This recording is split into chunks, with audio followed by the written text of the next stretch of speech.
Hello everybody, today we're gonna fix these Husky flashlights, and there's two things that generally happen. One of them, first of all, you're gonna put some rubbing alcohol, isopropyl alcohol, on the little aluminum here by the back, just to clean that up.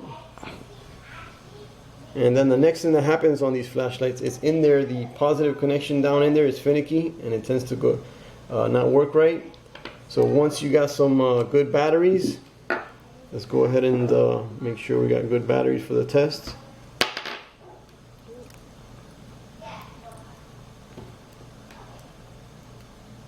So we are at 2.91, as you see there in the meter. So we're good. So let's go ahead and put them in the flashlight, the positive in first. And then we're going to go ahead and now do a test. So what we do is to make sure that the positive is working correctly inside of there. Let's go ahead and connect this here to the last little strip here on the flashlight.